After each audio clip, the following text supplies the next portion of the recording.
The Hyundai Creta was launched earlier this year, and it was only fitting that the Alcazar gets the update that the Creta got. And here it is, finally, the all-new Hyundai Alcazar. And in this video, I'm going to tell you everything that you need to know about this car, its changes in terms of its design, what it feels to drive like, what are the changes inside, and everything that you need to know. So stay tuned till the end of the video. So let's get started with the design itself. Now, one big problem that the old Alcazar had, it shared its design a lot with the Creta. But in this new update, we can see that's not the case. It looks quite different than the Creta, especially because of this new grille. Now, the Creta's grille is designed very differently. Here you have three horizontal slats with dark chrome, and you have this honeycomb grille right here. Also, the way the DRLs are implemented has also been changed in the Alcazar. You get the single light here, but this H-shaped DRL looks different than the Creta. The Creta has L-shaped DRLs, but here you have an H-shaped DRL. Also, the positioning lamps, the turn indicators, they are sequential and they are housed right here. Here you have the quad LED headlamp, and look at this new bumper and this skid plate. It looks really nice in this silver color, and especially in this emerald green shade, it looks really nice and contrasting. And I like the design, overall design of this new bumper and the skid plate. You have the ADAS sensor radar right here, a 360-degree camera, and the new 2D Hyundai logo also. Also, look at this bonnet. You have this much butch and brawnier looking bonnet, which gives the Alcazar a much more uplifted stance, which it required, and it goes away from all that bulgy and curvy design, and it's more sharper, it's more butch looking, and it does look like an SUV now. Let us know what you think about this whole new redesigned front of the Alcazar. The side profile of the Alcazar remains unchanged, but because of that extended bumper, the length has increased a little bit by 37 mm, and it does translate into a bigger looking car. Right here you have these new alloy wheels. I like the design on this one. It is way different from what we get on the Creta, and these are 18-inch wheels. On the higher variants you get 18, on the lower variants you get 17-inch alloys. Right here you have the 360-degree camera, and if you look at these crease lines, they are similar to the old Alcazar. Also, you have this silver plate right here, just like you have on the bumper. At the front you get this silver finish right here as well, and it does give it a different kind of look, and it looks really nice in my opinion. Moving to the roof, you have these bridge style roof rails now. They are taller, also making the car appear much taller. Also, these are functional, so if you want to load up some stuff on this, you can do that as well. And overall, the design, these lines, they flow into the rear of the car, where the tail lamp cluster extends till here. Now let's move on to the rear. Now, if you look at the rear, I like what Hyundai has done with the rear. Here, I really did not like the previous Alcazar, how it looked from the rear. It did not look SUV-ish at all. But right now, with these silver contrasts, it looks really nice. We have seen this similar design on the Ioniq 5, and also the new Santa Fe comes with a similar design. So Hyundai is treating this like a proper SUV. At the bottom, you get a fully redesigned bumper with silver finish, a twin pod exhaust right here. You have the badging for the variant here. This is the turbo, so you get the turbo badging. Alcazar has been nicely integrated within the tail light cluster. Right here you have this long LED bar and sequential turn indicators as well. Also, when they light up, they make a nice H when all the red lights are on. Here you have a 2D Hyundai logo, rear wash wipe, and a nice and long high stop lamp. Also, you get the shark fin antenna. Now since we're at the rear, let's take a look at the boot also. Now with the 3 rows up, you get 180 liters of boot space, and as you can see, we have 2 cabin bags here and 1 very small backpack. So for a small trip, maybe a day or 2, you can carry luggage right here. But if you drop these seats down, it opens up 543 liters of boot space. So in the 6-seat or the 7-seat variant, so like if 4 people are traveling, that should be enough space for 3 to 4 days or a weekend trip. But if you want to seat 5, you will have to go with the 7-seat variant. That was the boot of the new Alcazar. Let us know what do you think about the overall design, the shape of the boot, and this new redesigned rear as well. I personally like this very much, especially compared to the previous car. Now let's get inside because there are a whole lot of changes there as well.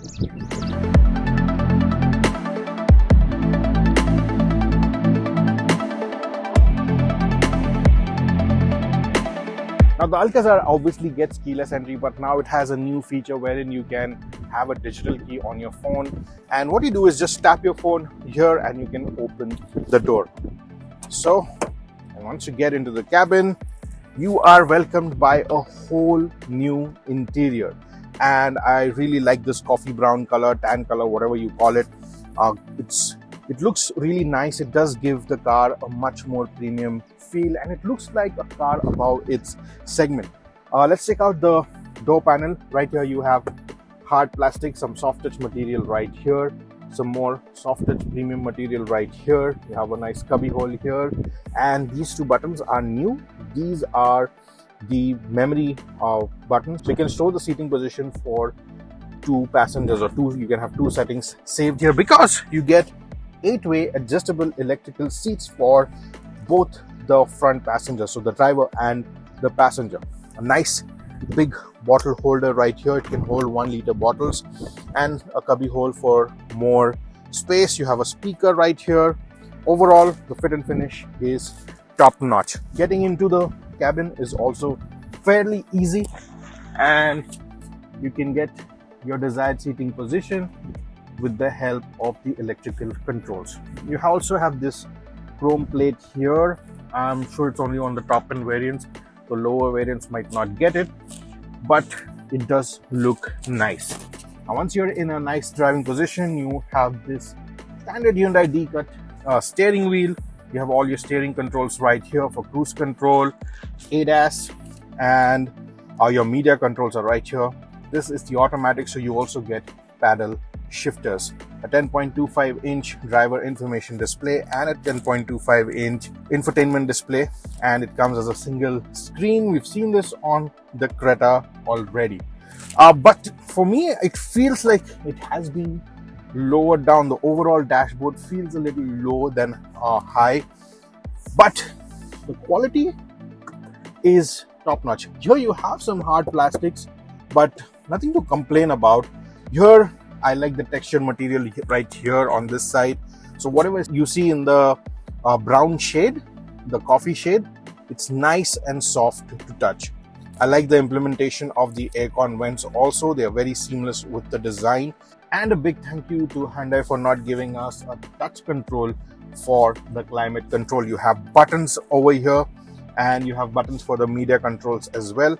You get 2-zone cooling, so both the front passengers, like the driver and the passenger, can get their own temperatures set, which is really nice. Right here, this is a new addition. It's a magnetic holder, so if you want to put on a magnet here, you can fix it, and it could be reminders, or you want to keep a picture of your family, you can have that as well. Now let's talk about these seats. Obviously they get this new color. Look at the contouring also, it's done really nicely, and these are ventilated as well. I like the contouring on the back right here. The headrest is adjustable. You have side bolstering as well, and overall it's a very comfortable seat. Good under thigh support, I would say, and at least for my height, I'm very comfortable in this, and long journeys are not going to be tiring at all. Also for the front passenger, you have this slot. It has a rubber texture to it, so if you keep your phone or something else, it's not going to move around a lot, so you can store your phone, your wallet over here. It's really nice. You also get a cooled glove box, which is another nice feature. You get auto dimming ORVMs, sunglass holder. Your sunroof controls are right here, and the light controls are typical Hyundai. Visors are not illuminated, so since you were going so premium, Hyundai could have added that as well. A nice big panoramic sunroof, so gives you that sense of airiness in the cabin. And also, if you see, the opening is pretty big. Again, it's not to get out, it's just to let air in. Also, you have the central armrest. You have 2 cup and bottle holders right here. I like this brushed metal finish that is going on over here. And this is the drive selector on the automatic. Also on the manual, you will have the manual gear knob. You have ventilated seat controls here. Auto hold, parking camera, and hill hold controls are right here. This is the knob for the drive mode and the traction mode. Also, you get a wireless charging pad. You have a Type-C port right here, a 12-volt port right here, and a USB port right here. Another miss, no wireless Android Auto and CarPlay. I mean, you are in a premium car. This is a high segment premium car. Even cars in like the starting segment have now started getting wireless Android and Apple CarPlay, and it is a big miss. And I feel since you have a wireless charger, you still have to carry the cable to get connected to either Apple CarPlay or Android Auto. So that is a very big miss in my opinion. So that was the cabin overall. Let's get into the back seat because there are some tricks there as well. Now, this is the 6-seater variant, as you can see, and you get this nice seats which are reclinable. And I want to talk about the seats first. Again, just like the front seat, it has this nice contouring. It also gets ISOFIX child seat anchors on both the seats. You have this armrest, and you get this adjustable under thigh support. So if you have a little longer legs, you can get this adjusted and get it according to your comfort. Now, mind you, this is only on the 6-seater variant. The 7-seater does not get this. Also exclusive to the 6-seater are these aircraft style seats where you have supports on the side to hold your neck, so if you doze off, you won't be bobbing your head around. And these seats are also ventilated, so you're going to be traveling in utmost comfort. Let me get into the seat now. And as you can see, good amount of headroom, good knee room, lot of room for my feet, and I am in a very comfortable position. Also, I can extend the under thigh support if I want to, but I don't need to. But if you are taller, you have longer legs, you can do that as well.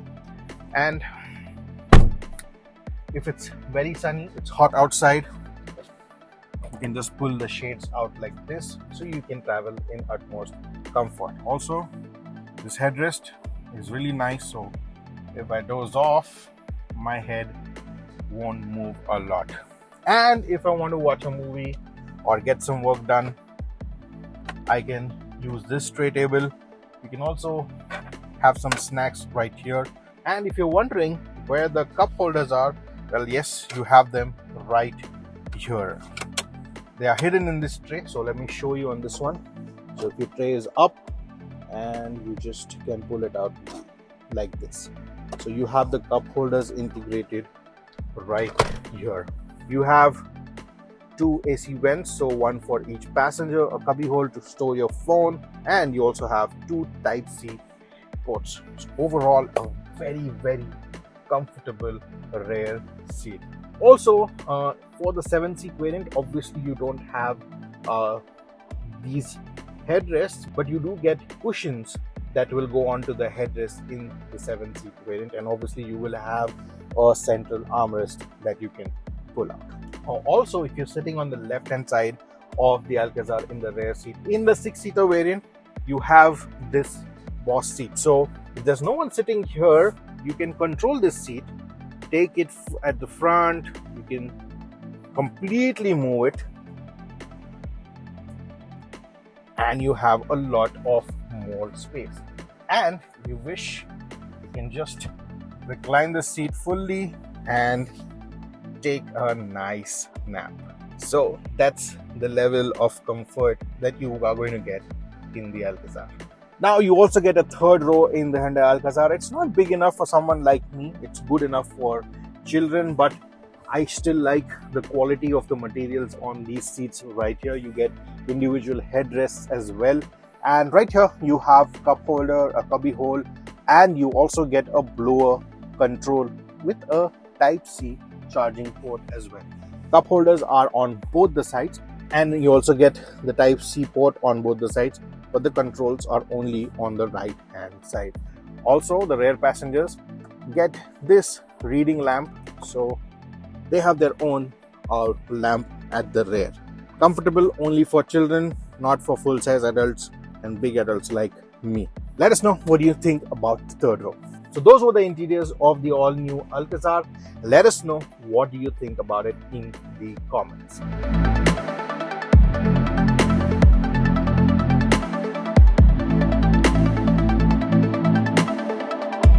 The variant we're driving today is the 1.5-litre turbo petrol engine that puts out 160 PS of power and 253 Newton meters of torque.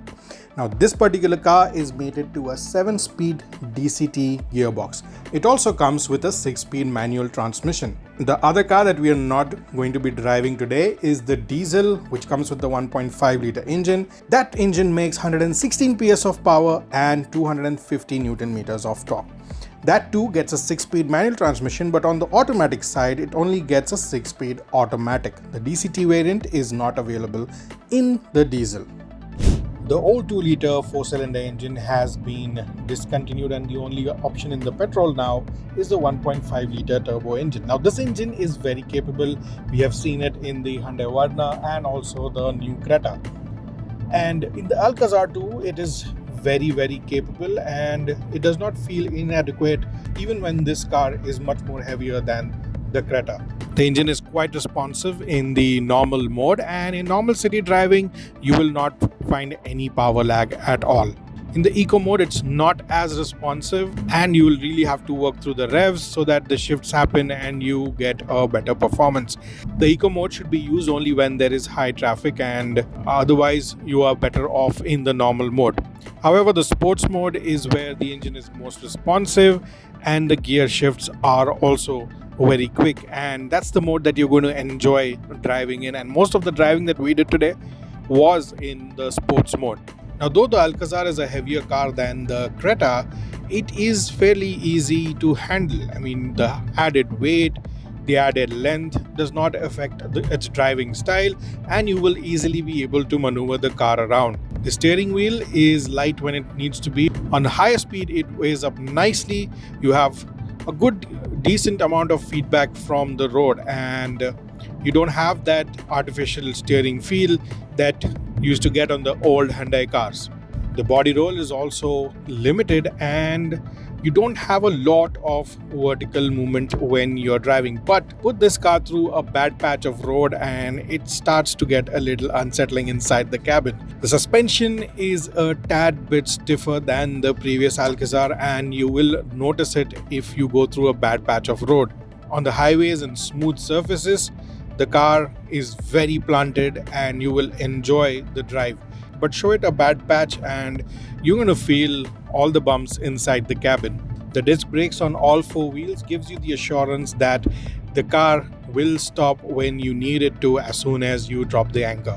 Overall, in terms of ride and handling, the Alcazar is a champion when it's on the highway.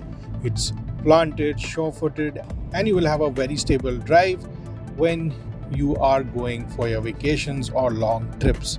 And if you want an engaging drive, you also have the paddle shifters, which help you get control of the gear shifts.